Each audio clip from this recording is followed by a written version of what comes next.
heard from the daycare woman who gave CPR to that 4-year-old little girl. We sure did, Luann. She was very emotional, and she said at that time she was bleeding from her head, and she was also pinned from the desk. And she said all she could think about was, I need to save my kids.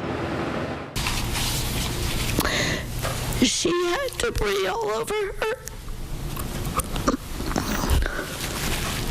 And she was bleeding out. Donna Brashears is the daycare worker who tried to save 4-year-old Lily Quintus's life.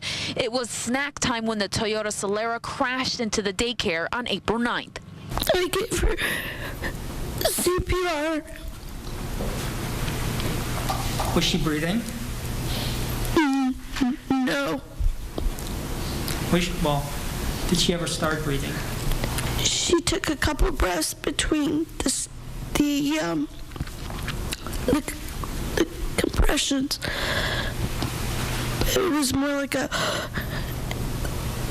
and I thought that was a good sign.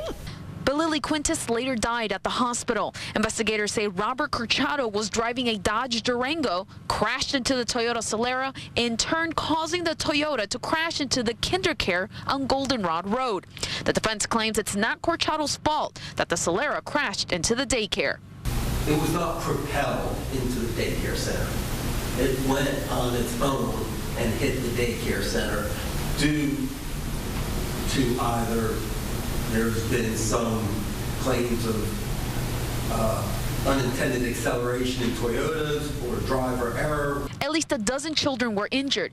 Amy Mikuti was another daycare employee working on that fateful day. I heard a real big noise. Okay, can you describe it? To me, it sounded like a big thunder. Prosecutors played her frantic 911 call to the jury. You hear her screaming along with babies crying in the background.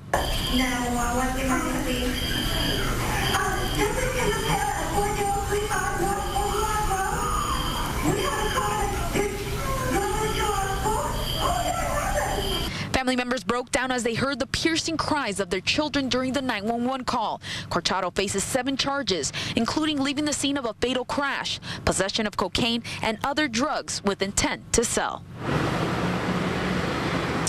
Now, the Solara driver was never charged with anything. We'll be hearing from him for the very first time coming up at 6 o'clock. Reporting live outside the Orange County Courthouse, Jackie Orozco, Fox 35 News.